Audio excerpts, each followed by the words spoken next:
Abid Arabi, professeur de français. L'objectif de la présente séance est double. Il consistera d'abord à amener les élèves à faire la distinction entre une phrase simple et une phrase complexe.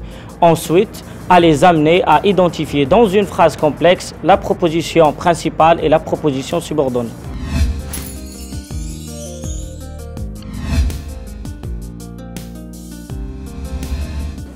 Au cours de la séance présente, nous allons aborder une difficulté qui va nous aider à mieux comprendre les cours qui vont suivre. Il s'agit de la phrase simple et de la phrase complexe. Mais avant de commencer notre séance, quelqu'un parmi vous pourrait-il nous rappeler ce que c'est qu'une phrase simple et ce que c'est qu'une phrase complexe? La phrase simple est une phrase qui se suffit à elle-même. Et quant à la phrase complexe? La phrase complexe est une phrase qui se compose plus d'un verbe conjugué. Très bien. Quoi encore? Badr? La phrase complexe comprend une proposition principale et une proposition subordonnée. Très bien. Donc, pour étudier cette difficulté, je vous propose l'exercice suivant. Votre attention, s'il vous plaît. Qui veut nous lire la consigne? Oui, Soukaina? Dites si les phrases suivantes sont simples ou complexes. Très bien. La première phrase, appelle-moi quand tu arriveras à la maison. Est-ce que cette phrase est simple ou complexe? Badrdin? La phrase A est une phrase simple. La phrase A est une phrase simple. Deuxième phrase, Mohamed. La phrase B est une phrase complexe. Je note aussi ta réponse. La phrase B, phrase complexe.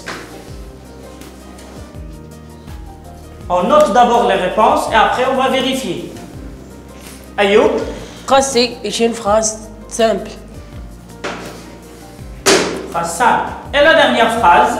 Oui, Soukaina? La dernière phrase, c'est une phrase simple. Phrase simple. Je note aussi la réponse.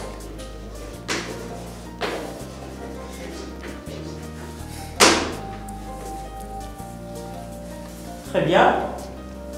Alors, regardez les réponses de vos camarades. Qu'est-ce que vous en pensez? Ayoub? Je pense qu'il y a des réponses justes et des réponses fausses. D'accord, donc votre camarade pense qu'il y a des réponses justes et des réponses fausses. Est-ce qu'il y a d'autres remarques? Sheima? Je pense que toutes les réponses sont fausses. Alors, votre camarade Sheima pense que toutes les réponses sont fausses. Passons à l'étude de chaque phrase. Commençons par la phrase A. Votre camarade a dit que c'est une phrase simple. Est-ce que vous êtes d'accord avec lui? Si je crois que la phrase A est une phrase complexe. Pourquoi, Sheima? Comment tu le sais? Parce qu'il y a deux verbes conjugués dans la phrase. Parce qu'il y a deux verbes conjugués dans la phrase. Très bien, donc est-ce que tu peux passer au tableau pour souligner ces deux verbes? Vas-y. Le premier verbe, Sheima. Appel. Le deuxième verbe, Arrivera. arrivera. Est-ce que vous êtes d'accord avec votre camarade? Oui, Mohamed? Oui, monsieur, je suis d'accord. Donc, la phrase A est une phrase complexe. Je corrige. Passons maintenant à la phrase B. L'un de vos camarades a dit que c'est une phrase complexe. Est-ce que vous partagez sa réponse? Badrdin? Non, monsieur, la phrase B est une phrase simple. Est-ce que tu peux nous expliquer pourquoi, Badrdin? Parce qu'il y a un seul verbe conjugué dans la phrase. Je corrige. Phrase.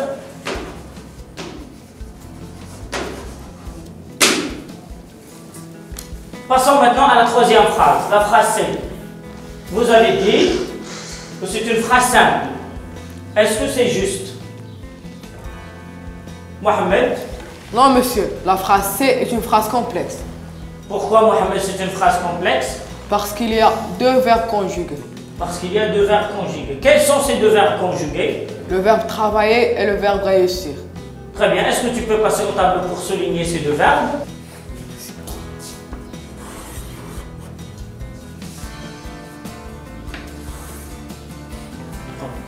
Merci. Soukaina? Oui, monsieur, je suis d'accord. Donc, je corrige. La phrase C n'est pas une phrase simple, mais plutôt une phrase complexe parce qu'elle contient deux verbes conjugués. Donc, phrase.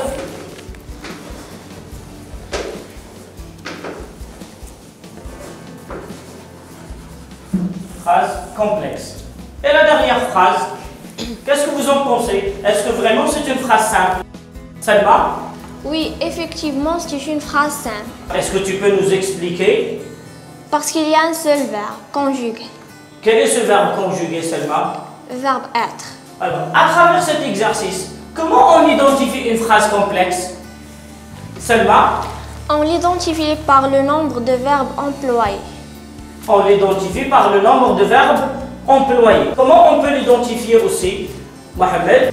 On l'identifie aussi par un élément de la phrase qui le montre que les prépositions ne sont pas indépendantes. Dans les phrases A et C, il y a des subordonnants comme et quand qui relient les deux propositions.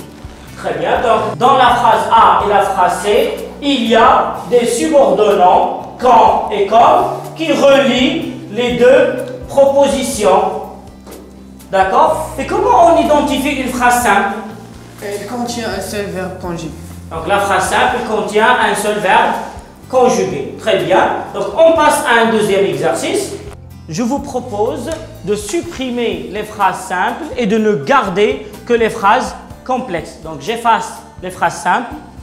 Donc, je vous demanderai d'encadrer la proposition principale et de souligner la proposition subordonnée. Votre attention s'il vous plaît. Alors pour la phrase A, vas-y Ayoub.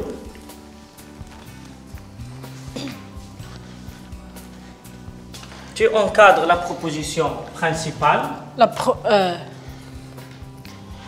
Oui, la proposition principale, Ayoub. Proposition principale, c'est quand tu arriveras à la maison. Je répète, Ayoub. La proposition principale, quand tu arriveras à la maison. Donc, tu soulignes la proposition subordonnée. La proposition subordonnée, c'est appelle-moi. D'accord. Alors, deuxième phrase, la phrase C. Badr. La proposition principale est « comme il a bien travaillé ».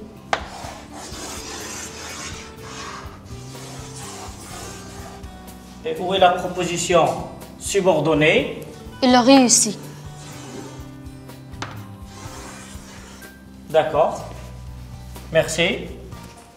Donc, regardez les réponses de vos camarades. Est-ce que vous êtes d'accord avec ces réponses? Soukaina? Oui, monsieur, je suis d'accord. Tu es d'accord, Soukaina? Qui a une autre remarque? Sheima? Je crois que mes camarades se sont trompés dans la phrase A et C.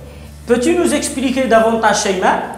Appelle-moi et il a réussi sont des propositions principales. Et quand tu arriveras à la maison et comme il a bien travaillé sont des subordonnés. Très bien, donc je corrige. Les propositions principales sont appelle-moi et il a réussi. Les propositions subordonnées sont quand tu arriveras à la maison et comme il a bien travaillé. Très bien. Est-ce qu'il y a un autre indice qui nous montre la subordonnée? Ayoub? Les propositions subordonnées sont introduites par les subordonnants quand et comme. Très bien. Donc vous voyez, la subordonnée est introduite par le subordonnant quand. La subordonnée dans la deuxième phrase est introduite par le subordonnant comme. Donc, quand tu arriveras à la maison, c'est une proposition subordonnée. Comme il a bien travaillé, c'est aussi une proposition subordonnée. Appelle-moi, c'est une proposition principale. Il a bien réussi, il a réussi plutôt, c'est une proposition principale. Donc, qu'est-ce qu'une proposition principale et qu'est-ce qu'une proposition subordonnée? Oui, Mohamed? La proposition principale est une phrase qui peut fonctionner toute seule. Elle ne dépend d'aucune autre proposition. La proposition subordonnée est une phrase qui ne peut pas fonctionner toute seule. Elle dépend toujours de la phrase principale. Très bien. Donc, est-ce que vous avez des questions à propos de ce cours? Hein? Monsieur. Non? Donc si vous n'avez pas de questions, on passe à un résumé de tout ce qu'on a dit pendant cette séance. Donc nous avons 3 types de propositions. La proposition indépendante, la proposition subordonnée et la proposition principale. La phrase simple ne contient qu'un seul verbe conjugué. Elle est formée d'une proposition indépendante. Exemple, elle habite loin du collège. Regardez cette phrase, c'est une phrase simple. Elle contient combien de verbes conjugués? Ayoub? Un seul verbe. Quel est ce verbe conjugué? Badruddin? Habite. Habite, c'est le verbe habiter. La phrase complexe contient au moins 2 verbes conjugués, c'est-à-dire elle peut contenir 3 verbes conjugués, 4 verbes conjugués, etc. Elle est formée de propositions indépendantes coordonnées par une conjonction de coordination ou juxtaposées par une virgule ou par un point virgule. Exemple, il va, il vient, mais il n'avance pas. Si vous vous rappelez bien, mais c'est une conjonction de coordination qu'on a déjà traitée. Ou d'une proposition principale et d'une proposition subordonnée qui dépend de la principale. Exemple, je pense aux vacances dès que le printemps revient. Où est la proposition principale? Badr? Je pense aux vacances. Et où est la proposition subordonnée? Badruddin? Dès que le printemps revient. Très bien. Donc regardez la proposition subordonnée. Elle est introduite par quel moyen? Par quel subordonnant? Mohamed? Dès que. Elle est introduite par le subordonnant dès que. Très bien. Alors maintenant, pour vérifier si vous avez bien compris, on passe aux exercices.